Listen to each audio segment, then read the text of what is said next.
Bismillahirrahmanirrahim. Assalamualaikum warahmatullahi wabarakatuh. Selamat pagi, salam sejahtera untuk kita semua. Halo rekan dosen dan mahasiswa. Alhamdulillah selamat datang di program acara Ngopi Yuk ya.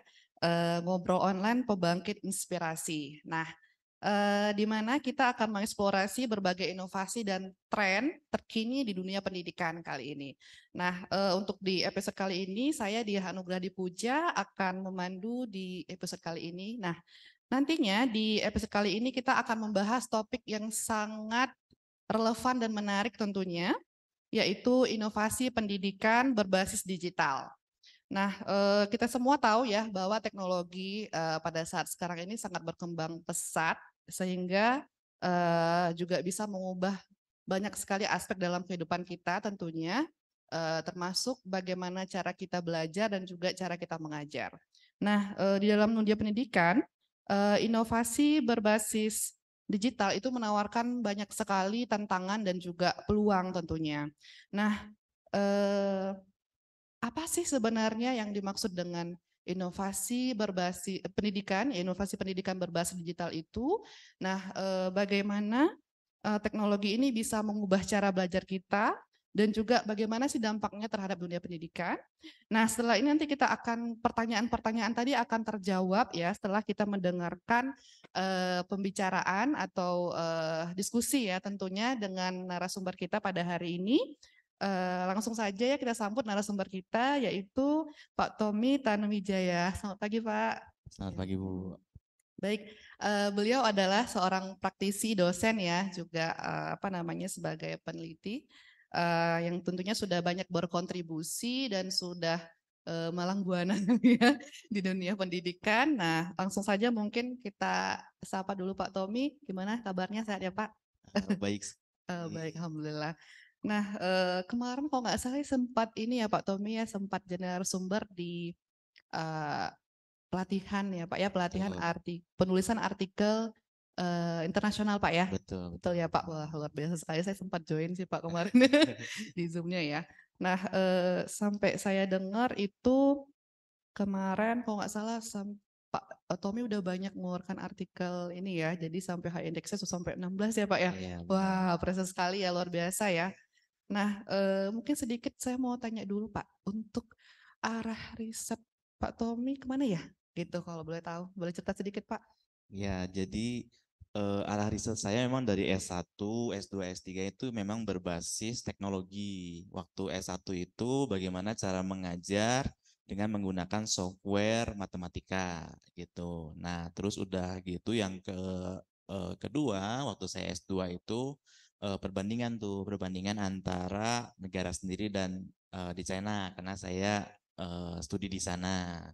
S3-nya, nah saya lanjut lagi berbasis teknologi. Kebetulan disertasi saya waktu itu adalah cara menggunakan digital textbook.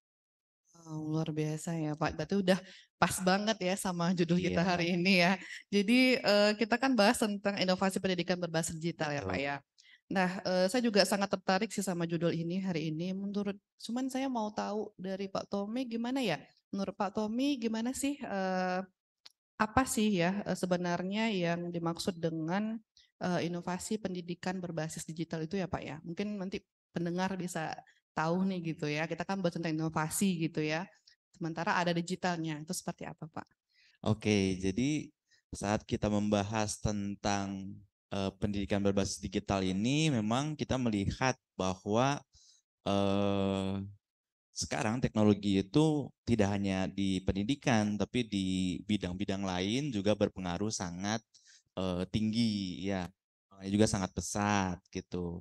Dan kita tidak bisa mengelak teknologi tersebut. Maka cara terbaik adalah ya kita menggunakan teknologi tersebut, ya bagaimana cara menggunakannya untuk meningkatkan eh, kegiatan belajar mengajar kita di kelas atau di sekolah seperti itu. Jadi memang sekarang makin ke sini teknologi itu semakin banyak gitu, dan inovasi pembelajaran dari yang tadinya kapur dan papan tulis itu bisa berubah misalnya pelan-pelan menjadi penggunaan PowerPoint gitu yang paling ini kan, dan InFocus biasanya gitu kan. Nah, nanti bisa dilanjutkan ke media-media pembelajaran yang lain seperti itu kira-kira. Baik, benar sekali ya Pak ya.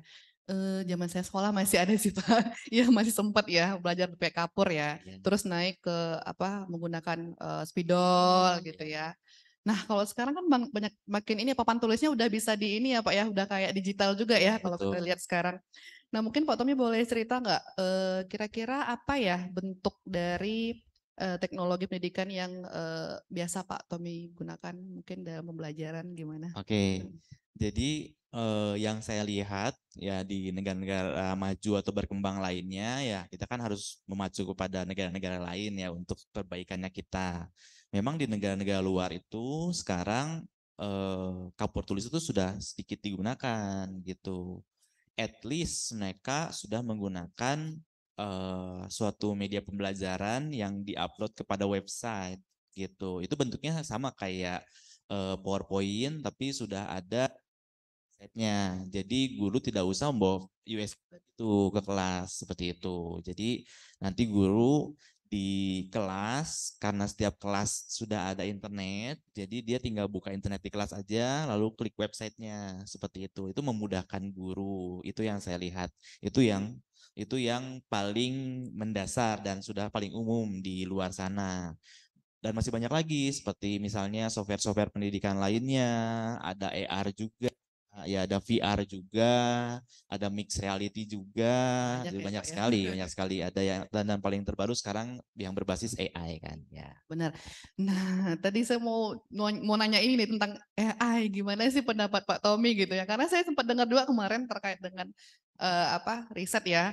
Riset pun bisa dibantu dengan AI. Nah, kan luar biasa. Jadi tugas kita sebagai dosen atau peneliti juga lebih bisa dibilang lebih dipermudah gitu ya, Pak Betul, ya. Tapi mungkin kita sendiri yang harus menyeleksikan begitu ya. betul. Tapi ini, jadi saya mau nanya nih, kalau terkait pembelajaran kan kita menggunakan, banyak sekarang kalau kita dengar itu ada, ChatGPT gitu-gitu kan, Pak, Ya, ya. Nah, menurut Pak betul. Topi gimana tuh? Mungkin boleh jelaskan sedikit, Pak, tentang AI dulu gimana? Ya. Jadi tidak hanya AI, seluruh media pembelajaran berbasis digital atau teknologi itu memang ada tantangan tersendiri. Pertama-tama, sebenarnya eh, berbasis teknologi itu mungkin kalau kita gunakan dengan benar itu bakal membantu, tapi harus hati-hati. Kalau misalnya memang kita hanya asal pakai atau kita tidak mengerti cara pakainya, itu mungkin malah malah menghambat, Bu.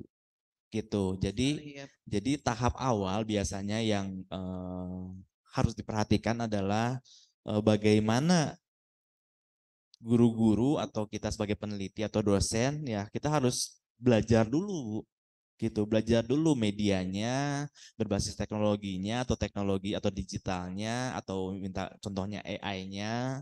Setelah kita mengerti cara penggunaannya, baru kita gunakan, baru itu ada dampak signifikannya, Bu. Gitu. Kira-kira begitu, Bu. Oke, baik. Nah, gitu ya, Pak, ya, cara cerdasnya kita ya menggunakan teknologi saat ini.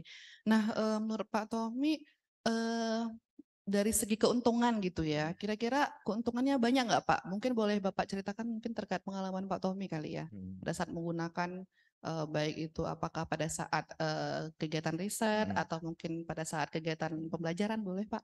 Heeh. Oke, jadi salah satu kunci adanya teknologi atau berbasis digital ini adalah mengubah yang tadinya teacher based learning, ya, yang teacher yang banyak memberikan materi kepada siswa menjadi student based learning, ya kan? Jadi zaman sekarang itu di OECD atau di yang lainnya apa itu patok adalah bagaimana siswa lebih belajar banyak gitu. Jadi kalau Ibu perhatikan banyak banyak research tentang berapa persen dalam jam pelajaran, berapa persen sih aktivitas murid dan berapa persen aktivitas guru gitu. Jadi keuntungannya adalah teknologi ini saat digunakan di kelas adalah dia membantu pembelajaran siswa gitu. Jadi dia kan student based learningnya seperti itu.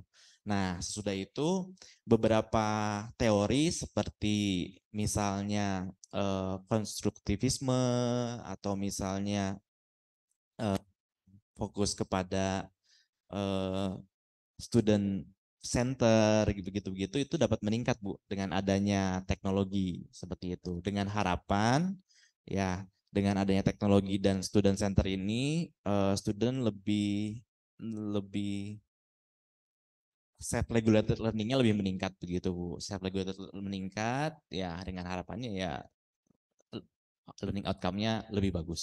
bagus Pak ya. Gitu. Iya, saya setuju sih Pak. Jadi sepertinya banyak sekali ya, banyak sekali manfaat dari teknologi pada perkembangan teknologi pada saat ini ya Pak ya untuk pembelajaran. Nah, pernah dengar nggak Pak Tommy? Kalau misalnya tadi kan Pak Tommy bercerita nih gitu ya terkait dengan penggunaan teknologi dan pembelajaran gitu ya. Eee, Pernah nggak dengar kalau guru-guru gitu ya atau dosen gitu, "Aduh nih gimana, aduh ada tantangan baru lagi nih," gitu kan. Biasanya, "Aduh kita makin ribet nih gimana harus belajar lagi," gitu-gitu Iya, kan. Eee Pernah nggak Pak Tommy, kira-kira gimana nih tantangannya gitu, solusinya gimana? Kan kadang-kadang kita kalau ada hal baru gitu betul, ya, tetap betul, kita kan sebagai dosen harus welcome dong gitu ya. betul. Nah cuman gimana nih tips triknya gitu ya untuk, menghadapi itu semua? Apalagi kalau di sekolah itu kalau kita dengar guru-guru banyak yang kadang, maaf mengeluh gitu ya kalau kita Betul. bilang, "Aduh sulit nih, apa nih," gitu. Mhm. Gimana sih, menurut Pak Tommy? Ini kan tantangan ya. Iya. Jadi menurut saya cara pertama adalah Bu, ya pasti biasanya kita sebagai peneliti kita sebarkan kuesioner dulu Bu, gitu. Nah dengan sebarkan kuesioner kita kolek dulu apa faktor yang mempengaruhi mereka, kesulitan mereka apa aja. Nah dari situ nanti bisa diklasifikasikan kan, apakah mereka memang belum pernah mendengar, ya, apakah mereka kesulitan di mana gitu. Nah nanti dari klasifikasi tersebut misalnya belum pernah mendengar berarti ya harus sering sosialisasi tentang software-software baru gitu. Terus yang kedua, kalau misalnya mereka memang ada kesulitan seperti apa, sering-sering pelatihan, Bu, gitu. Nah, yang ketiga, kalau misalnya kita sudah pelatihan tapi memang mereka nggak bisa, mereka tidak mahir, ya berarti bagaimana kita dari segi software atau media pembelajarannya kita dipermudah lagi, Bu, gitu. Kalau kayak misalnya eh, studi di luar itu, Bu, ada namanya software matematika namanya GeoGebra. Nah, itu memang sulit, Bu, karena harus diklik segala macam gitu. Nah, akhirnya karena kesulitan itu ada suatu engineer atau orang yang bikinnya itu Bu dipermudah lagi Bu. Jadi sudah dibikinkan media pembelajaran misalnya untuk materi apa, tinggal diklik aja, nanti baru keluar. Tapi itu dalam di GeoGebra tersebut gitu. Jadi memang ada beberapa cara begitu Bu. Baik, bagus sekali Pak ya. Jadi gini, eh benar sih ya Pak ya yang tadi udah Bapak sampaikan terkait dengan apa berbagai teknologi ya yang bisa kita gunakan. Nah, bahkan mungkin ada yang belum sering terdengar ya, belum terbiasa kita mendengarnya di sini. Nah, mungkin ada nggak Pak Tommy, kan kadang motivasi nih, terkait motivasi ya. Kalau motivasi mahasiswa kan agak berbeda-beda ya, setiap mahasiswa pasti berbeda-beda. Bahkan satu kelas dengan kelas yang lain tuh bisa bisa berbeda Betul. gitu motivasinya. Gimana sih cara Pak Tommy untuk menghadapi itu sehingga mereka tuh bisa mau mengikuti gitu pembelajaran kita yang menggunakan teknologi tadi? Teknologi. Heeh, benar. Ya. Mungkin ada beberapa cara, mungkin nggak tahu kalau di kampus apakah sudah ada mata MK, mata kuliah khusus yang khusus teknologi untuk mengembangkan untuk cara pakai gitu. Itu terus dibimbing terus aja Bu mahasiswanya. Kenapa misalnya dia tidak termotivasi untuk menggunakan karena mungkin sulit. Ya, kita jadi memang harus pendekatan lama sih Bu. Memang yang seperti itu memang harus di kita bimbing terus. Nah, nanti baru lama-kelamaan bertahun-tahun mungkin jadi lebih mudah seperti itu Bu. Pak Tommy, saya coba ini ya, kemarin kan ada Pak Tommy jelaskan terkait dengan AI, ya. Iya. Itu kan ada yang sampai 4, apa saya dengar untuk riset ya, Waktu membantu itu. riset. Tadi kan ini kita berbicara terkait dengan apa, pembelajaran. Mungkin Betul. saya geser sedikit ke riset ya. Boleh. Pak Tommy boleh cerita sedikit nggak? Spill aja deh boleh. Gimana sih cara penggunaan dari AI yang 4.0 ya Pak ya? Oh, Masalah saya sampai catat tuh, saya jadi pengen tertarik juga nih. Gimana sih Pak? Boleh cerita nggak Pak? Ya, jadi sebenarnya ChatGPT 4.0 ini bukan hanya untuk research, Bu. Jadi sebenarnya ini juga bisa digunakan untuk anak belajar. Nah, ini yang mungkin yang lebih menarik. Nah, contohnya dalam belajar bahasa Inggris, karena ChatGPT ini kan dia fokusnya di Amerika, ya kan, di luar, dan Inggrisnya lebih bagus. Nah, itu jika eh, ada beberapa research yang anak ditemani ChatGPT belajar, karena mungkin orang tuanya nggak bisa menemani, dibandingkan dengan orang tua yang menemani, itu signifikannya ada signifikan, Bu, gitu. Khususnya dalam belajar bahasa Inggris gitu.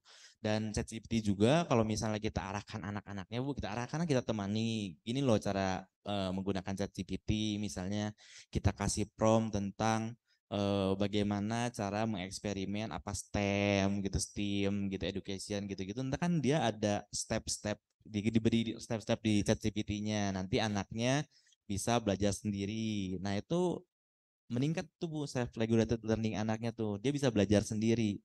Nah, dari situ kalau misalnya mereka belajar dengan sendirinya sudah terbiasa, itu nanti sesudah dia SMA atau kuliah itu sudah biasa belajar sendiri, Bu. Gitu. Jadi mereka udah biasa kalau misalnya ada tantangan kerja, mereka eh, cari jalan keluar sendiri, yang menyelesaikan sendiri, itu kan yang sekarang individual itu yang lagi ditingkatkan kan begitu. Itu bagus, Bu. Oke, bagus. Duh, saya juga tertarik sekali. Karena ini kan kita yang menggunakan kan tadi bisa kita, bisa anak gitu ya. Semua orang kayaknya bisa coba, bisa pakai ya Pak ya. Betul. Nah, kan luar biasa dimudahkan ya. Saya Betul, sendiri juga sampai kan awalnya nih mahasiswa nih gitu ya. betul. Jadi kalau kita juga mau ngasih tugas sama mahasiswa itu juga agak mikir-mikir ya. Nah, Kenapa? ya. Karena kalau sekarang saya lihat bukan ChatGPT aja Pak. Hmm. Ya enggak? Seperti pembuatan PowerPoint. Ya, banyak. Ah, itu kan mereka tinggal ketik judul langsung keluar Betul, PowerPoint-nya. betul, Nggak perlu lagi mereka itu buat sampai berjam-jam gitu ya, mendesain PPT-nya gitu, sampai cari gambar-gambarnya, betul, ngumpulin teorinya. betul, Itu tinggal sulap berapa betul, hitungan detik kayak jadi. betul. Nah, Pak Tommy gimana nih? Itu kan sesuatu nilai yang positif ya kalau bagi pengguna nih, bagi pengguna. Tapi kalau bagi apa sebagai kita sebagai tenaga pendidik gimana buat Pak Tommy? Nah, ini memang sekarang jadi tantangan baru untuk dosen karena mahasiswa sekarang pintar-pintar ya, ya, Bu ya. Nah, emang bukan hanya di Indonesia, di negara lain juga ada tantangan yang sama. Nah, kebetulan di negara-negara luar udah banyak asesmennya dirubah, Bu. Jadi sekarang bukan biasanya kan dulu oke, bikin clipping atau bikin apa small paper gitu, nanti dikumpulkan kapan, itu kan yang bisa ditrikkan mahasiswa kan. Sekarang jadinya dirubah, Bu, nggak seperti itu. Jadi misalnya dia menjadi ujian langsung, Bu, dia jadi nulis, Bu, ya, ujian langsung, atau misalnya presentasi, itu yang ketahuan dia dia bikin apa dia bisa menerangkan sesuai dengan itu. Kalau betul ya tidak apa-apa, ya kan, berarti dia sudah membaca gitu. Mungkin dan nanti kita bisa melihat kalau kadang-kadang tuh kalau bikinan robot seperti itu, Bu, terlihat sekali nanti anak-anak apakah tidak mengerti atau bahasanya seperti robot atau seperti apa kayak gitu. Nah, baru ketahuan gitu. Jadi sebenarnya ChatGPT ini ada kelemahannya, Bu. Nanti kalau misalnya Ibu sering menggunakan, Ibu bakal sendirinya tahu ini tuh bukan buatan atau bahasa eh, orang biasa begitu. Nah, dari situ nanti baru baru anaknya sikat aja, Bu. Iya, nah itu jadi saya nggak apa ya, itu kekhawatiran saya sebenarnya. Jadi kan kita mungkin sampai sempat saya nggak mau pakai lah gitu ya. Karena itu kan kita takut terbiasa dimudahkan gitu, terbiasa dimudahkan. Tapi kadangkala kalau ada time-nya gitu ya, kita butuh eh, apa dengan cepat. Nah, itu sangat membantu seperti itu kan. Cuman kadangkala kan kalau untuk apa mahasiswa atau siswa ya, itu kan kesannya mereka juga ingin selalu menggunakan gitu. Ah, tidak direkomendasikan ya Pak ya. Nah, walaupun kita ini, tapi kadang mereka juga akan dengan bebas ya, kita sampai ini ya, tapi Betul. mungkin tergantung kita lagi sebagai pendidik gimana cara menyeting sehingga mereka bisa ini Pak ya, bisa membuat tugasnya secara mandiri lah gitu Hmm. ya, tanpa bantuan yang tadi gitu ya. Ya itulah Bu Mm. cara duanya. Satu, asesmennya dirubah menjadi ujian tulis atau presentasi. Baik. Nah, ini jadi bakalan terlihat nanti ya Pak ya di Betul. kelasnya. Oke, baik. Nah, ini kan kita lihat ya Pak, mungkin dari 5 tahun ke belakang, bahkan 10 tahun ke belakang, Mm. kan belum ada ya Pak ya kayak teknologi mungkin kalau AI mungkin ditemukan, tapi Iya. mungkin belum semarak sekarang digunakan, apalagi di Indonesia gitu ya. Nah, menurut Pak Tommy untuk 5 tahun ke depan, Hmm. nah, bahkan 10 tahun ke depan lagi nih, gimana Pak pandangannya terhadap inovasi pendidikan kita? Ya. Mm-mm. Jadi inovasi pendidikan kita ya. Jadi saya melihat bahwa eh, dulu film-film itu Bu, film-film yang kita kita mengobrol sama robot atau film-film robot itu tidak terbayang Bu. Bagaimana si robot itu bisa tercipta. Tapi sekarang kalau Ibu bisa melihat yang terbaru mau keluar nih ChatGPT 5.5.0, dia itu sudah bisa ngobrol sama kita Bu. Jadi kita nggak usah ketik lagi karena 4.0 masih ketik, 4.5.0 sudah tidak usah ketik. Jadi misalnya kita ada pertanyaan apa, ChatGPT langsung jawab seperti itu. Nah, saya langsung terbayang 5 tahun ke depan bahwa ChatGPT ini bisa dimasukkan ke suatu device atau misalnya yang berbentuk robot gitu Bu. Benar-benar Bu bisa misalnya robot itu mengajar di kelas gitu. Ya, tapi jangan takut juga Bu. Kan ada ketakutan bahwa dengan adanya teknologi ini nanti ke depannya guru bakal Gantikan. tergantikan, ya kan? Nah, ini sampai saat ini sih bakal tidak tidak tergantikan sih Bu. Karena kenapa? Karena robot itu dia tidak bisa fleksibel Bu dan tidak ada sisi psikologisnya. Ya, sedangkan anak itu berbeda-beda kan psikologisnya. Jadi robot itu sekarang belum bisa mengikuti sampai situ. Jadi masih bisa tenang, tenang aja, nggak akan tergantikan gitu. Jadi bahkan nanti robot masuk ke kelas ya mungkin menjadi memperbantukan guru untuk mengajar suatu materi kayak gitu Bu. Saya kebayang seperti itu Bu. Nanti bakal ada dalam satu kelas pasti ada satu robot di meja meja guru gitu yang ntar bakal talk show sama siswa gitu. Misalnya ada pertanyaan apa yang siswa pertanyakan ke guru yang mereka pikir nggak terjawab, robot jawab gitu. Wah, luar biasa sekali ya. Iya, saya sempat gitu ya di suatu seminar mendengar ada yang bertanya kali ya seperti itu. Jadi kayak ada kekhawatiran tersendiri nih, jangan-jangan nanti kita tergantikan gitu ya. Bahkan sudah ada juga mungkin dari artikel-artikel gitu ya yang membuat judul seperti itu. Jadi itu khawatir. Tapi sebenarnya secara psikologis tadi Pak ya itu nggak akan tergantikan gitu karena basically-nya kan kita sebagai manusia ya, jadi Betul, punya ada feel gitu ya, betul, Pak, yang nggak bisa digantikan oleh robot gitu betul. ya, lebih kurang seperti itu. Nah, sedikit nih, mungkin saya mau tertarik dengan ini, Pak, untuk ke arah kayak tadi AI. Saya masih masih penasaran karena kayak Oke. kan zaman sekarang tuh sangat dimudahkan ya. Iya, Kayak apa aja apa-apa udah touchscreen iya. gitu ya. Bahkan dengan Siri pun udah selesai gitu ya semuanya. Nah, ini kan kita udah banyak dengar nih terkait dengan AI. Bahkan banyak sekali di luar sana itu yang sudah membuat kayak pelatihan gitu Mm, penggunaan AI untuk riset mm, gitu, untuk pembelajaran gitu. mm. Kira-kira Pak Tommy tertarik nggak? Mana tahu nanti kita bisa ini ya kolaborasi gitu Iya. ya dengan bisa membuat pelatihan tersebut. Gimana menurut Pak Mm. Tommy? Kan udah banyak ya Pak. Pernah dengar nggak Pak? Sudah banyak, Gimana sudah. Pak? Untuk di kampus-kampus yang lain juga udah banyak buat kayak gitu Pak. Hmm. Gimana menurut Pak Tommy? Boleh kita tidak lanjutin Bu gitu. Jadi itu Ya, ya. ya. Heeh. Kan banyak ya Pak. Saya dengar juga seperti itu. Nah, ini untuk tadi yang AI tadi mungkin ada nggak Pak saran atau tipsnya gitu sehingga nantinya untuk penerapan teknologi ini dalam pembelajaran itu bisa menjadikan cara yang terbaik gitu. Mungkin Mm, yang mungkin ada pengalaman tersendiri dari Pak Tommy boleh? mm. Oke, jadi eh untuk sekarang AI kan karena mereka masih butuh biaya karena kalau misalnya menggunakan misalnya AI ChatGPT yang 3.5 itu hasilnya masih tidak sempurna, ya masih butuh yang 4.0 dan mungkin masih ada tantangan tersendiri Bu kalau misalnya eh, tidak terbeli yang 4.0 kan agak sulit ya gitu. Nah, kalau misalnya oke kita bicara yang kita sudah menggunakan 4.0 nih, ya gitu kan.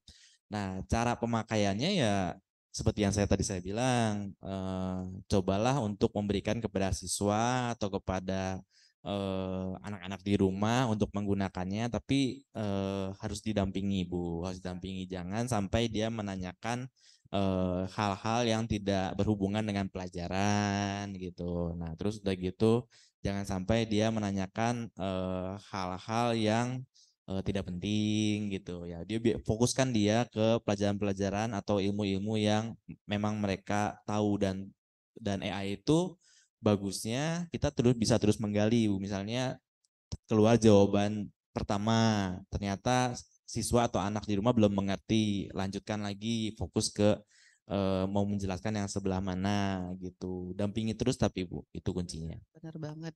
Nah, itu ya Pak Tommy ya. Mungkin apa ya, banyak sebenarnya nih yang mau saya tanyakan, mungkin waktu kita agak terbatas. Tommy boleh ini enggak, mungkin boleh kasih ini pesan gitu ya kepada pendengar kita. Gimana sih untuk apa, untuk kedepannya gitu ya, menurut Pak Tommy, untuk pemangku kepentingan atau mungkin untuk para pendidik gitu ya, terkait dengan inovasi pendidikan ini, seperti apa Pak? Mungkin ada statementnya seperti apa? Boleh. Oke, jadi saran atau bayangan saya tentang pembelajaran berbasis digital atau teknologi ini saya harapkan ya mungkin di tahun-tahun depan bisa rilis, bisa terrealisasi adalah yuk kita adakan mata kuliah berbasis ya ini belajar AI gitu kan. Dengan begitu ya literasi AI-nya meningkat, literasi AI meningkat, pengguna bisa tahu bagaimana cara menggunakan dan apa yang tidak boleh digunakan dengan menggunakan AI. Itu tahap pertama untuk saran untuk di tingkat universitas gitu. Nah, untuk yang dosen-dosen, khususnya kita sebagai tenaga pengajar ya, itu mudah-mudahan kita bisa terus belajar karena teknologi ini ya kita juga tahu bahwa terus berkembang ya, terus berkembang. Kalau misalnya kita tidak mengikuti pada saat ini, saat berkembang ya itu jadinya malas Bu, ya kan gitu, karena sudah ketinggalan jauh ya, kita belum nggak tahu nih dari mana kita harus mengejarnya seperti itu. Jadi untuk dosen-dosen, untuk cara tenaga pengajar, mudah-mudahan tidak bosan-bosannya untuk belajar bagaimana cara menggunakan teknologi yang tepat ya untuk meningkatkan kualitas pembelajaran ya. Nah, untuk mahasiswa nih dan pelajar lainnya ya mudah-mudahan ya terus terus terus belajar dengan menggunakan AI dengan cara yang tepat ya kan, dengan yang benar sehingga meningkatkan learning performance-nya masing-masing, Baik, seperti itu baik, baik. kira-kira Bu. Baik, terima kasih Pak Tommy, luar biasa ya. Banyak sekali apa namanya informasi ataupun pengalaman yang kita dapat dari Pak Tommy Tanuwijaya. Boleh Pak sedikit lagi, mungkin teman-teman nantinya ada yang mau kolaborasi, mungkin bisa kontak ini Pak Tommy di mana gitu, mungkin boleh disampaikan atau nanti kolaborasi gitu, kolaborasi riset boleh ya Pak ya? Boleh, boleh. Oke boleh Pak, boleh disampaikan? Ya, nanti kalau misalnya ada teman-teman yang misalnya mau berkolaborasi atau ngobrol lanjut, Iya. ya bisa diketik aja nama saya langsung Tommy Tanuwijaya, nanti Beijing Normal University, ya nanti keluar email-email dan karya-karya mungkin bisa email ke saya Oke, gitu. baik. Itu begitu ya rekan-rekan dosen dan mungkin mahasiswa ya bisa nanti di kontak person Pak Tommy ya. Nah, apa namanya? Tadi ini udah terkait dengan ini ya Pak ya, udah bisa nanti di apa? Dihubungi aja ya Pak ya lewat emailnya. Begitu ya rekan-rekan semuanya. Karena berhubung besok Pak Tommy mau balik lagi nih ke apa? Ke Beijing ya Pak ya. Jadi kita alhamdulillah bisa berdiskusi pada hari ini. Cukup sekian, mungkin terima kasih banyak Pak Tommy Terima atas kasih. waktunya. Terima kasih Lebih Bu. dan kurang, saya sebagai moderator pamit undur diri. Wassalamualaikum warahmatullahi wabarakatuh.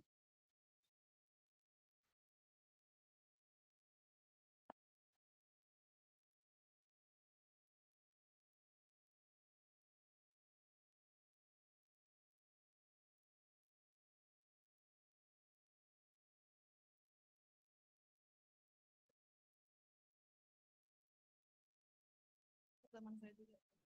Oh ya, baik. Oke, mungkin boleh Bapak atau Ibu yang ada, Bu dosen yang ada di ruang Zoom boleh, mungkin ada pertanyaan silakan raise hand.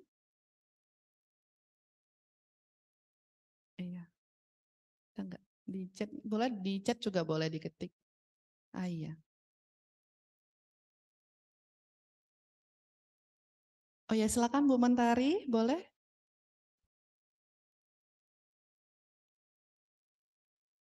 Assalamualaikum Koko. Waalaikumsalam. Ya aku kalau ngechat maaf panjang banget. Iya, silakan Ibu, tidak apa-apa, langsung aja. Suara Ya, dengar, iya. jangan pakai video ah. Nggak apa-apa lah kayak gini aja. Bismillahirrahmanirrahim. Assalamualaikum warahmatullahi wabarakatuh. Waalaikumsalam warahmatullahi wabarakatuh. Ya, perkenalkan saya Mentari. Kebetulan saya teman kuliahnya Koko Tommy Iya, dulu. terbiasa Iya, ketemu itu. kok kan dirimu udah apa melanjutkan pendidikan ya. Aku mau bertanya. Kebetulan sekarang aku menjadi ibu rumah tangga biasa yang ingin anak aku pendidikannya berbasis digitalnya baik gitu ya. Sekarang banyak banget nih sekolah yang udah pakai teknologi hybrid, terus Cambridge kayak gitu-gitu kan. Tapi kan itu mulai apa pembelajaran, sarana prasarana dan lain-lain itu mendukung ya. Dan itu pun pembelajaran berbasis digital itu kebanyakannya di sekolah swasta gitu kan. Nah, eh, dengan biaya yang cukup lumayan lah masuk sekolah swasta itu kan. Nah, gimana nih para orang tua lah saya ibaratin aku ini bukan dosen, bukan mahasiswa yang ingin anak aku tuh mendapatkan pendidikan digitalnya baik gitu walaupun nggak bersekolah di sekolah swasta dengan berbasis teknologi tuh. Gimana biar anak saya tuh nggak ketinggalan zaman gitu. Saya sebagai orang tua pengen ngasih pendidikan itu tapi di sekolahnya tidak mendapatkan pendidikan digital itu. Gimana nih saya sebagai orang tua mendapatkan ilmu tentang digital pendidikan untuk anak saya gitu. Itu pertanyaannya. Makasih. Oke, baik, terima kasih Pementari. Wah, pertanyaannya sebenarnya mewakili saya juga ini. Bagaimana Pak? Tapi boleh, silakan langsung dijawab. Iya, jadi ada beberapa saran ya yang bisa digunakan. Mungkin sekarang kan media pembelajaran sudah banyak ya Bu ya gitu. Jadi walaupun tidak ada fasilitas dari sekolah, mungkin bisa digunakan YouTube. Ya, karena seperti sudah banyak pelatihan-pelatihan atau cara menggunakan bagaimana berbasis apa aja media pembelajaran berbasis teknologi. Ada juga yang free itu gratis itu apa aja, bagaimana cara menggunakannya gitu. Sebenarnya di sosial media atau ya khususnya YouTube yang sering kita gunakan itu banyak gitu. Jadi ya saran saya banyak-banyak nonton YouTube tapi yang berbasis ya itu pendidikan yang berbasis AI, bagaimana nanti cara anak menggunakannya gitu-gitu, apa aja yang free, dimulai dari yang free lah gitu. Banyak yang free ya Bu ya. Benar, Ya. banyak sekali. Terima kasih Pak Tommy.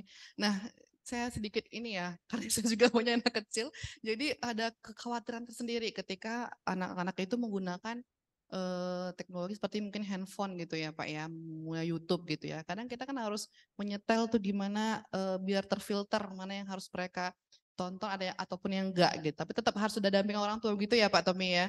Oke, baik. Oke, terima kasih. Mungkin ada lagi pertanyaan dari Zoom, boleh silakan. Ah iya, mungkin ada di sini ada Bu Naila Fauza, ada Bu Ernidawati, boleh? Ada dosen-dosen lainnya juga, boleh? Iya, ada Bu Neni. Ah ya, Bu Neni, coba boleh raise hand Bu Neni.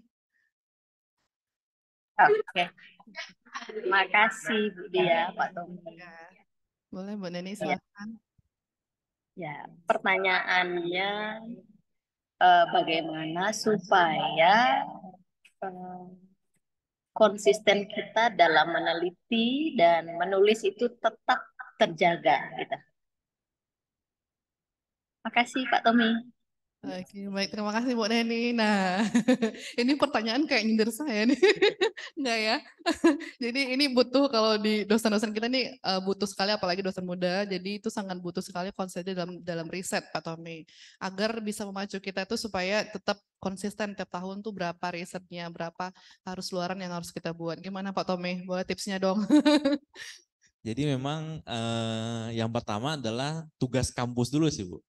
Nah itu ya, tugas kampus dulu ya, nggak boleh lupa ya. Tugas Oke. kampus ini adalah memfasilitasi para dosen ya untuk mendownload jurnal-jurnal bereputasi itu, paper dari situ gitu. Apa jurnal-jurnal berindeks Scopus atau misalnya Web of Science gitu. Kita di negara-negara maju atau berkembang lainnya tuh sudah disediakan dari. Nah, kalau misalnya dari tingkat kampus sudah menyediakan itu, sekarang kita baru turun ke dosen. Nah, bagaimana di fakultas itu mendorong mahasiswa dan misalnya dosennya untuk rutin mendownload dan membaca penelitian-penelitian terbaru seperti itu gitu. Lebih ke memotivasi diri sendiri sih Bu, karena kita harus tahu dulu kita itu mempublish suatu research, mempublish suatu paper itu tujuannya apa. Kata orang luar itu jangan kita menulis paper karena kita ingin menulis paper gitu. Artinya adalah kita menulis paper itu untuk menuangkan apa yang sudah kita kerjakan, penemuan-penemuan baru menulis paper gitu. Kalau kita misalnya menulis paper karena ingin menulis paper, ya kualitasnya jadi begitu. Jadi biasakan untuk membaca sesudah membaca paper-paper yang di-download yang terbaru itu, ya baru ciptakan komunitasnya Bu.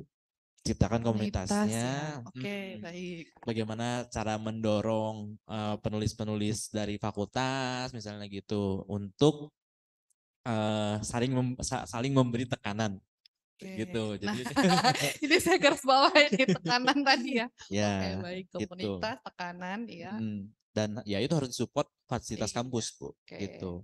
Ya, kalau misalnya di atas kampusnya fasilitasnya belum ada, memang ke bawahnya ya kayak kemarin saya dapat keluhan itu bagaimana cara mencari paper, kita nggak tahu di mana downloadnya Pak, karena semuanya berbayar. Nah itu memang masih stuck di kampus seperti itu. Iya. Nah, nanti kalau kampus sudah ada kan kampus bisa nekan ke bawah tuh. Kita sudah belikan loh, ini dana Iya, dan tidak benar kan sekali. gitu Iya, kan. iya, iya. Gitu. Baik, nah itu ya. Jadi yang saya garis bawahi ada tekanan dan komunitas dan juga support ya, support system gitu dari kampus. Dan memang ini yang paling penting ya Pak ya.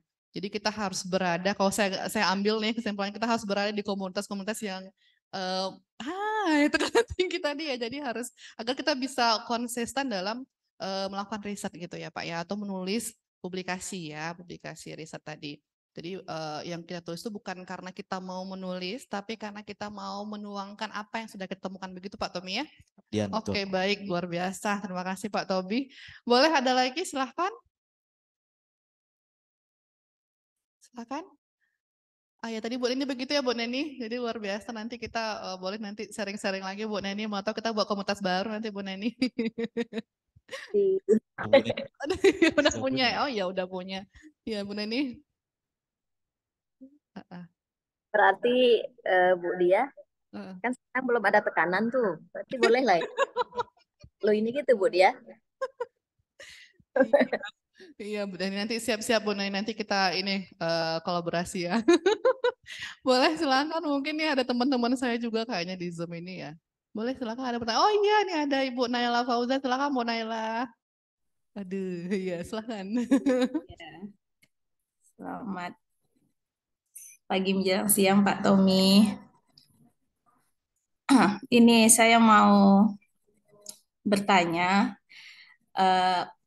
ini untuk peneliti pemula nih, untuk menjamah jurnal internasional bereputasi itu apa ya tipsnya Pak?